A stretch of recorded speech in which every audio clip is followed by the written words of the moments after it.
লিট্টি বেচছেন, সিংহড়া বসছেন, ভাই মন মন খারাপ করবেন। আমি শুধু বোঝার জন্য একটা গল্প বলছি, হাদিসের কথা নয়, মানুষকে বোঝার জন্য। একটা পড়ালেখা ছেলে বেগ ঘাড়ে করে হেঁটে চলেছে, দেখছে তো একটা দোকানে খুব ভিড়। তখন একটা লোককে জিজ্ঞাসা করছে ছেলেটা, যে হারে ভাই এই দোকানটা কিসের দোকানে এত ভিড়, কারণটা কি? বলছে বলিস না ভাই, এই দোকানটাতে লিট্টি তৈরি হয়। লিট্টি খেয়েছেন আপনারা? তো লিট্টি খেয়েছেন যে ভাই? বলছে লিট্টি তৈরি হয়, আর খুব স্বাদওয়ালা লিট্টি, একবার যে খাইবে ও ভুলতে পারবে না, মানে অন্যদিন আসতে হবে ওকে। ছেলেটা বলছে এক পা দু পা করে হেঁটে যায়, দেখি লিট্টির স্বাদ আমিও নিয়ে এলি। হাঁটতে হাঁটতে তখন দোকানদারকে বলছে, দোকানদার ভাই দুটা লিট্টি গেলে আমাকে দাও। দোকানদার দুটা লিট্টি দিয়েছে। যারা হুঁশিয়ার, পড়ালেখা, যারা বুদ্ধিজীবী মানুষ, ভাত খায়, রুটি খায়, ছাতু খায়, যা খাবে ওরা দেখে শুনে খাবে। এটা লাই হকমকি আছে, একবার গপ গপ গপ করে শুরু করে দিলে তা লাই। এবারে সেই ছেলেটা খাইতে বসেছে, দেখছে ওর লিট্টিতে এখানটা চুল লেগা আছে। কি লেগা আছে ভাই? জোরে বলেন, কি লেগা আছে? লিট্টিতে চুল লেগা আছে। ছেলেটা বলছে, ভাই দোকানদার তোমার লিট্টি খাবো না, অন্য লিট্টি দাও আমাকে। বলছে কেন রে ভাই? বলছে তোমার লিট্টিতে চুল লেগা আছে। থালাখানটাকে বদলে আবার দ্বিতীয় থালাতে ওকে দুটা লিট্টি দিয়েছে।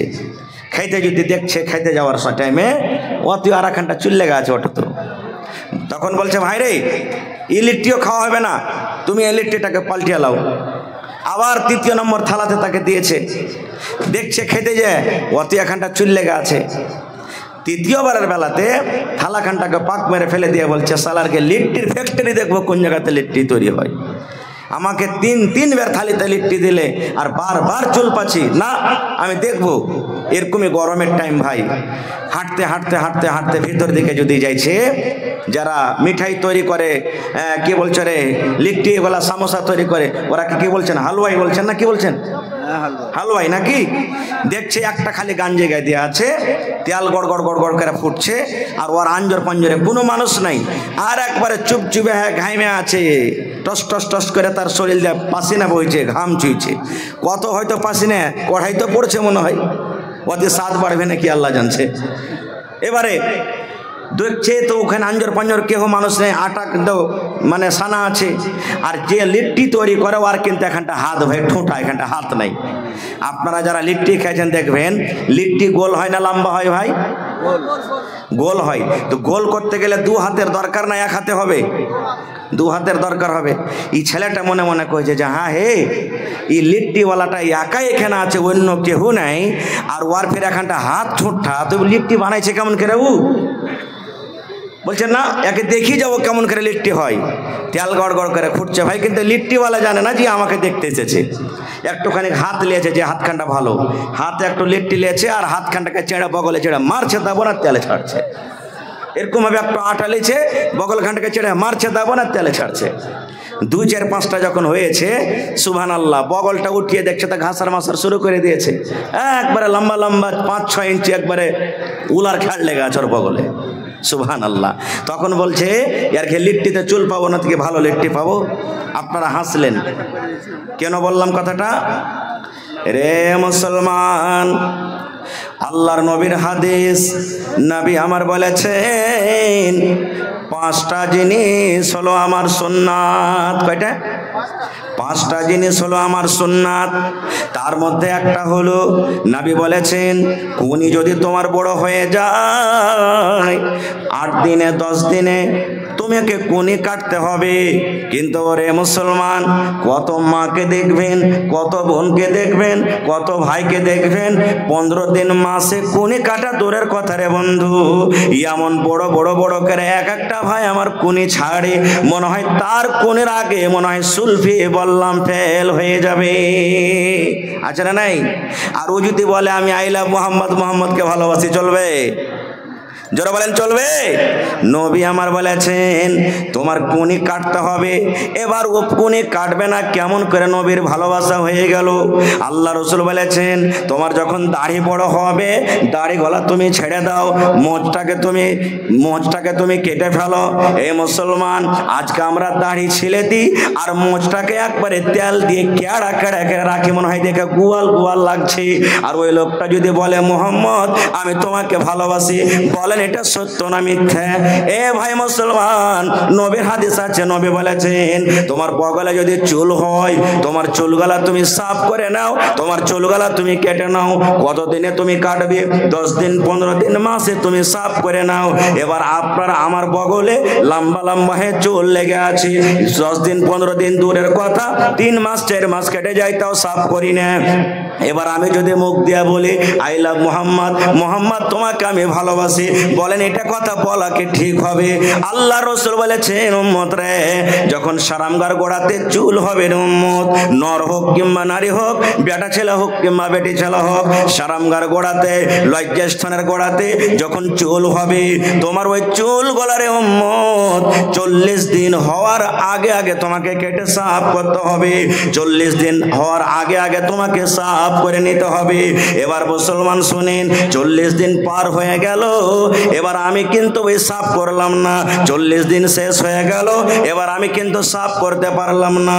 আর আমি যদি মুখে বলি আই লাভ মোহাম্মদ সাল্লাল্লাহু আলাইহি সাল্লাম, মোহাম্মদ সাল্লাল্লাহু আলাইহি সাল্লাম আপনাকে আমি ভালোবাসি, তাইলে এই কথাটাকে বলা চলবে? চলবে? যারা বলেন চলবে? চলবে না। তাহলে আমরা কেমন করে, কোন মুখ দিয়ে আমরা বলছি আই লাভ মোহাম্মদ সাল্লাল্লাহু আলাইহি সাল্লাম? আরে আবু তালেব তো বলেছিল, আবু তালেব বলেনি যে ভাতিজা তোমাকে আমি মোহাব্বত করি, ভালোবাসি? কতখানি ভালোবেসেছিলেন জানেন? নবীর যখন মা দুনিয়া থেকে চলে গেলেন, আব্বা চলে গেলেন, আব্বাকে দেখতে পেনি নবীজি, দাদু চলে গেলেন, সব সময় দেখাশোনা কে করেছেন? চাচা আবু তালেব। দুশ্মনের সাথে মোকাবিলা করেছেন। আমার মাওলানারা বসে আছেন, জিজ্ঞাসা করবেন, আবু তালেব ভাতিজার কারণে 3 বছর পর্যন্ত বাইকে খেতে গেছেন, পানি পর্যন্ত পাইনি, এত কষ্ট করেছেন ভাতিজার জন্য। ওই চাচা আবু তালেব যখন বয়স হয়ে গেল, মরবে, শেষ পয়েন্টটা আমি কথা বলছি, যখন মরবে, বড় বড় মানুষরা দেখতে গেছে, আবু জাহাল আবু লাহাবের মতন লোক দেখতে গেছে। কাকে? আবু তালেবকে, নবীর চাচাকে। নবীজি জানলেন আমার চাচার শেষ টাইম, নবী জানলেন আমার চাচা আর বাঁচবেন না, হাঁটতে হাঁটতে চাচার কাছে চলে গেলেন। যাওয়ার পর কি বলছেন? চাচা গো, ও আমার চাচা যান, শেষ টাইম আপনার গো চাচা, হয়তো আপনি এখন দুনিয়া থেকে চলে যাবেন আর আপনি দুনিয়াতে বাঁচবেন না। চাচা গো, একবার কালেমা পড়ে মুসলমান হয়ে যান, একবার আপনি কালেমা পড়ে মুসলমান হয়ে যান। যদি আপনি একবার কালেমা পড়ে মুসলমান হয়ে যান, আমি আল্লাহ রাব্বুল আলামিনের দরবারে আপনার জন্য সুপারিশ করব, এ রব্বুল আলামিন, আমার চাচা আমার জন্য কষ্ট করেছেন, আমার চাচা আমার জন্য কত মার খেয়েছেন, আমার জন্য আমার চাচা কত গালি খেয়েছেন, আমার জন্য আমার চাচা বাইকাট হয়ে পর্যন্ত থেকেছেন। এ রব্বুল আলামিন, দয়া করে তুমি আমার চাচাকে জান্নাত দান করো, এই মতো আপনার জন্য আল্লাহর দরবারে সুপারিশ করব। চাচা একবার শুধু কালেমাটা আপনি পড়লেন, নবী বললেন, কিন্তু ওমন থেকে যারা ইসলামের দুশ্মন, আবু জাহাল আবু লাহাবেরা কি বলছে জানেন? এই আবু তালেব, খবরদার ভাতিজার কথা শুনে দিন পাল্টাবি না, খবরদার বাপ দাদার ধর্মকে তুই ছাড়বি না।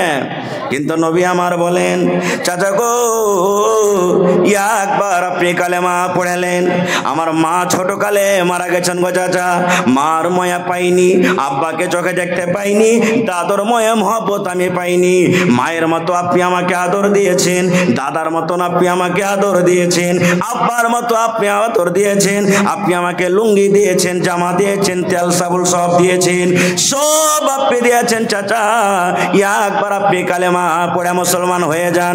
চাচা গো, যদি আপনি কালেমা না পড়েন, আপনি যদি মুশরিক হয়ে মারা যান, তাহলে আল্লাহর দরবারে আমি আপনার জন্য সুপারিশ করতে পারবো না। কারণ কোন মুশরিকের জন্য যদি আমি আল্লাহর দরবারে সুপারিশ করি, আল্লাহ আমার সুপারিশ কিন্তু শুনবেন না। চাচা আপনি কালেমা পড়লেন, আপনি নামাজ পড়েননি, আপনি রোজা করেননি, আপনি কিছু আমল না করে থাকেন, শুধু একবার শেষের বেলাতে কালেমা পড়লেন, কারণ আল্লাহ রাব্বুল আলামিন মুশরিকের জন্য জান্নাতকে আল্লাহ হারাম করে দিয়েছেন, এই জন্য আপনি কালেমা পড়লেন। নবী বলছেন কালেমা পড়েন, ইসলামের দুশমনরা বলছে না, খবরদার, এই আবু তালেব বাপ দাদার ধর্মকে ছাড়বি না। শেষ কথা আবু তালেব কি বলে মরছেন জানেন? রে আমার ভাতিজা মুহাম্মদ সাল্লাল্লাহু আলাইহি সাল্লাম, ভাতিজারা আমি জানি তুমি সত্য, তুমি সত্য, তুমি নবী সত্য, তোমার কোরআন সত্য, তোমার আল্লাহ সত্য। ভাতিজারে আমি যখন শেষের বেলাতে যদি মুসলমান হয়ে যাই, শেষের বেলাতে যদি আমি কালেমা পড়ে মরে যাই, আমাকে মক্কার লোকেরা গালি দিবে, আমার বাপকে গালি দিবে, আমার বংশকে নানা রকমের গালি দিবে। এই জন্য ভাতিজারে আমি তোমার ধর্ম কবুল করব না রে ভাতিজা, আমি তোমার দিনে যাব না, আমি লা ইলাহা পড়ব না। আমার আব্বা জানেরা যেই ধর্মে মারা গেছেন, আমি আবু তালেব ওই ধর্মে আমি মারা গেলাম। যেমন কথাটা বলা সুবহানাল্লাহ। দয়ার নবীর চোখ দিয়ে কোনাখান দিয়ে পানি ঝরতে লাগলো। সাহাবায়ে কেরাম বলছেন, ইয়া রাসূলুল্লাহ, আপনার চাচা মারা গেল বলে আপনি কাঁদছেন, আপনি তো আমাদেরকে ওয়াজ করেছেন মানুষ মরতে গেলে কাঁদতে হয় না, এবার আপনার চোখটা সরবার করছে, আপনার চোখ দিয়ে পানি ঝরছে, কারণটা কি? নবী আমার বললেন, সাহাবীরে চাচা মারা গেছে এই জন্য আমি কান্দি রে সাহাবীরা, এই জন্য আমি কান্দি। আমার চাচা আমার জন্য কত কুরবানি হয়েছেন, আমার চাচা আমার জন্য কত কষ্ট করেছেন, আমার চাচা আমার জন্য কত যত্ন করেছেন, কিন্তু আমার চাচা কালেমা পড়লেন না, আমার চাচা মুশরিক হয়ে মারা গেলেন। এই জন্য আমার চাচা সারা জীবনের মতো জাহান্নামের আগুনে পড়বে। সুবহানাল্লাহ। কি বলছেন নবীজি? আমার চাচা শুধু কালেমাটা না পড়ার কারণে আমাকে অন্তর থেকে কত ভালোবেসেছিলেন, আমার চাচা এই মুখ দিয়ে কত আমাকে ভালোবেসেছিলেন, শুধু আমার ইসলামের পরে ঈমান আনলো না, আমাকে নবী বলেই মানলো না, আমার কোরআনকে মানলো না, আমার এক আল্লাহকে বিশ্বাস করলো না। এই কারণে আমার চাচা যান সারা জীবনের মতন জাহান্নামের আগুনে পড়বে, সারা জীবনের মতন জাহান্নামের আগুনে পড়বে। কিন্তু হ্যাঁ সাহাবীরে, আল্লাহ রাব্বুল আলামিন আমার চাচার পর একটু দয়া করবেন, আল্লাহ রাব্বুল আলামিন আমার চাচার পর একটু মায়া করবেন। কি দয়া করবেন? জাহান্নামের ভিতরে সব থেকে যেটা ছোট আযাব, ওয়ার থেকে জাহান্নামের ভিতরে কিন্তু আর আযাব ছোট নাই, ওই ছোট আযাবটা আমার চাচাকে দেওয়া হবে। কি ছোট আযাবটা হবে? নবী আমার বলেছেন, আমার চাচার পায়ে আগুনের জুতা দেওয়া হবে, আগুনের জুতা হবে। ওরে সুবহানাল্লাহ। আজকে যদি আমাদের হাতে এক ফোঁটা আগুন ঠেকে যায়, মায়েরা খালারা ভাত রান্না করে, একটু যদি তাপ লেগে যায়, একটু রুটিটা বেশি যদি গরম হয়ে যায়, তরকারি যদি একটু ঝোল গলা শরীরে পড়ে যায়, সঙ্গে সঙ্গে ফোঁসা পড়ে যাবে। নবী আমার বলেছেন, সাহাবীরে আমার চাচার পায়ে আগুনের জুতা দেওয়া হবে, আগুনের জুতা দেওয়া হবে। আর ওই আগুনের তাপ উঠতে উঠতে উঠতে উঠতে উঠতে উঠতে মাথার মগজ পর্যন্ত চলে আসবে। মায়েরা খালারা যখন ভাত রান্না করে, পানি যেমন গড়গড় গড়গড় গড়গড় করে ফুটে, ভাত যখন ফুটে যায় গড়গড় গড়গড় করে। দয়ার নবী বলেছেন, আমার চাচার ওই আগুনের জুতা যে পায়ে দেওয়া হবে, ওই আগুনের তাপ উঠতে উঠতে উঠতে উঠতে মাথা পর্যন্ত চলে আসবে। এবার ওই মাথার মগজ পানির মতন গড়গড় করে ফুটবে। এটা জাহান্নামের মধ্যে সব থেকে ছোট আযাব, ছোট আযাব। ইয়ার থেকে জাহান্নামের ভেতরে কিন্তু আর ছোট আযাব নাই। নারে তাকবীর। এত কষ্ট করার পরও শুধু নবীকে মানলো না, ঈমান আনলো না। এত ভালোবেসেছিলেন নবীকে, কিন্তু জাহান্নামের আগুনে পড়বে। আর আমরা শুধু মুখ দিয়ে বলছি, আমলের দিকে আমাদের কিছু নাই। আর যদি বলি আই লাভ মুহাম্মদ সাল্লাল্লাহু আলাইহি সাল্লাম, তো এটা চলবে? চলবে না। আর একটু আগে চলেন। আরে মানুষ তো মানুষ। ইমাম সাহেব জুম্মার দিনে যেই জিনিসটার পরে তক্তার উপরে দাঁড় হয়ে খুতবা দিয়েছেন, আমরা কি বলি? জোরে বলেন, কি বলি? সহিহ বুখারী শরীফের হাদিস। আল্লাহ রাসূল খুতবা দিচ্ছেন, তারপরে প্রথমে শুরুতে একটা খাজুরের গোড়া, খাজুরের জড়, খাজুরের একটা কাঠের উপরে খুতবা দিচ্ছেন। কিছুদিন পর একটা মহিলা এসে বলছেন, হুজুর আমার একটা ফার্নিচার ভালো মিস্ত্রি আছে, আপনি যদি বলেন আপনার জন্য একটা সুন্দর মিম্বার তৈরি করে দেব। 3 ধাপিয়ালা মিম্বার নবীকে এসে দিয়ে দিলেন। নবীজি পরের জুমাতে ওই পুরাতন লকড়ি খাজুরের ওকে সাইডে হটিয়ে দিলেন, আর ওই নতুন মিম্বারের উপরে চড়ে খুতবা দিলেন। আপনারা যেমন জালসা শুনছেন, সাহাবায়ে কেরাম মসজিদ ভরা মানুষ। ওরে সুবহানাল্লাহ। নবী আমার যেমন খুতবা শুরু করেছেন, বাচ্চা যেমন কান্দে, সাহাবায়ে কেরাম বলছেন মসজিদের মধ্যে বাচ্চার কান্নার মতন আওয়াজ শুরু হয়ে গেল। কে কাঁদছে মসজিদের ভিতরে রে? কান্নার আওয়াজ আমরা পাচ্ছি। দয়ার নবী বলছেন, বাবা রে, এই মসজিদের ভিতরে কে কাঁদছে রে বাবা? কে মসজিদের মধ্যে এরকম ভাবে কান্দো যেমন বাচ্চা শেষকে মেরে মেরে কান্দে?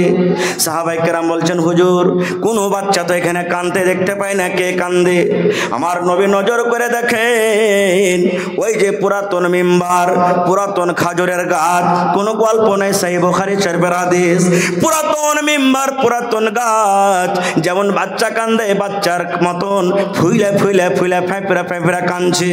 নবী আমার মিম্বার থেকে নেমে গেলেন। মিম্বার থেকে নেমে যাওয়ার পর ওই পুরাতন কাঠের ওপর এরকম ভাবে নবীজি হাত ফোলাচ্ছেন, এরকম ভাবে লাড়ছেন আর বলছেন মিম্বার রে তুমি কান্দো কেন? চুপে যাও, চুপে যাও, তুমি কান্দিও না। নবী বলছেন তুমি কান্দো কেন? আপনি জানেন আপনি যখন শ্যামাপুর বাজার চলে যাবেন, আপনি কালিকা বুজু বাজার চলে যাবেন, আর আপনার যদি 5 বছর 7 বছরকার বেটা যদি বেটি বলে আব্বা আমিও যাব, আর যদি ছেলেটাকে আপনি না নিয়ে যান, বলেন আপনার ছেলেটা বাড়তে কানবে কি কানবে না? জোরে বলেন কানবে কি কানবে না? আপনি 2 ঘন্টা পর যখন বাড়িতে আপনি এলেন, দেখছেন বাচ্চাটা কিন্তু কাঁদতে আছে। এবার আপনি ময়াতে দয়া দেখে ছেলেটাকে দেখবেন, এরকম ভাবে বুকে জড়িয়ে নেবেন আর বলবেন বাবারে তুমি চুপ, কান্দিও না, কান্দিও না। যত চুপতে বলবেন ছেলেটা বলেন আরো ফেফড়া ফেফড়া কানবে কি কানবে না? বলেন কানবে। ওরে সুবহানাল্লাহ। দয়ার নবী যখন বললেন হে পুরাতন মেম্বার, পুরাতন লোক রে তুমি চুপ চুপ, কান্দিও না, যেমনই নবী বললেন আরো কিন্তু ওই লোকরি, আরো খাজুরের ওই লোকরিটা সুন্দরভাবে ফেফড়া ফেফড়া ফেফড়া কানতে শুরু করে দিলেন। এবার নবী বলছেন এরই পুরাতন গাছ, পুরাতন লোকরে তুমি কান্দো কেন? কান্দার কারণটা কি ভালো করে শুনবেন। এবার পুরাতন লোকের কিন্তু মুখ ফুটে গেল রে ভাই, এবার ওই মেম্বারের কিন্তু মুখ ফুটে গেল। ওরে আল্লাহ, পুরাতন লোকরে বলছেন ইয়া রাসূলুল্লাহ, আল্লাহর নবী গো, আমি একটা খাজুরের ডাল, আমি একটা খাজুরের গাছ, আমার উপরে দাঁড় হয়ে হয়ে গো নবীজি আপনি খুতবা দিছিলেন, আপনি আমার উপরে দাঁড় হয়ে থাকছিলেন, আমাকে কত ভালো লাগছিল, আপনার কথাগুলি আমি পাঞ্জর থেকে শুনছিলাম, আপনাকে কত ভালো লাগছিল, কিন্তু আপনি আমাকে পুরাতন বলে দূরে হটিয়ে দিলেন। এবার আপনার কথাগুলো আমাকে দূর দূর থেকে শুনতে হবে, এই জন্য নবী গো আমি কান্দি। এই ভাই মুসলমান, এই আমার তিতওয়ারি এলাকার যত গ্রামের ভাই থাকেন শুনেন, একটা খাজুরের গাছ, একটা লোকড়ি, যার জন্য জান্নাত নাই, যার জন্য জাহান্নাম নাই, যার কিয়ামতের দিন কোনো হিসাব হবে না, সেই পুরাতন লোকড়ি রে বন্ধু যদি নবীর কথা শোনার জন্য কান্দে, নবীর কথা শুনতে পাবে না পাঞ্জর থেকে যদি কান্দে, তাইলে হায়রে আমরা মানুষ, আমাদের হিসাব হবে, আমাদের জন্য জান্নাত, আমাদের জন্য জাহান্নাম। আর আজকে আমরা মুসলমান শুধু মুখে যদি বলে আই লাভ মুহাম্মদ সাল্লাল্লাহু আলাইহি সাল্লাম, তাহলে বন্ধু আমলের দিক দিয়ে নাই, মুখে বলে যদি আমরা শুধু দাবি করি, বলেন এই দাবি আমাদের চলবে কি চলবে না? চলবে? চলবে না। টাইম খুব শেষ, আর একটা ঘটনা আপনাদের সামনে 5 মিনিট আমি শেষ করে দিচ্ছি।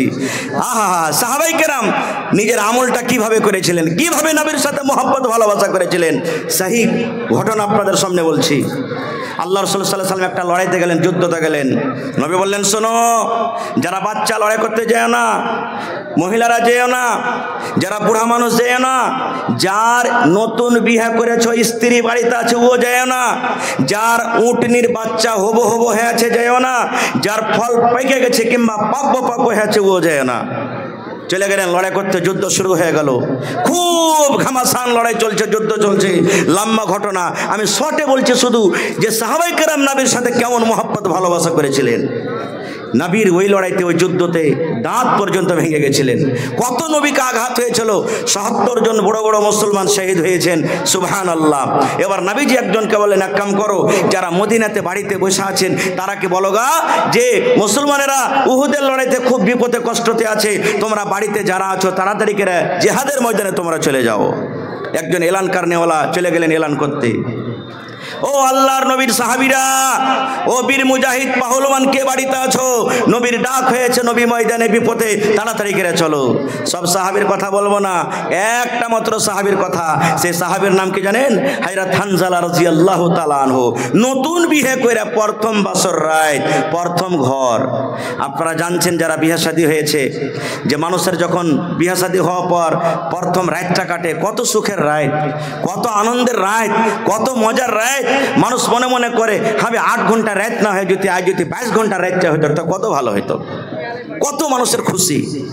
প্রথম বাসর ঘর রাত বিবির সাথে কাটাচ্ছেন, এলান কানে শুনে নিয়েছে নবী বিপদে, জিহাদের ময়দানে যেতে হবে, একবারে চট করে বিছান থেকে উঠে গেলেন, আর বিছান থেকে উঠে তলোয়ার হাতে করে নিলেন।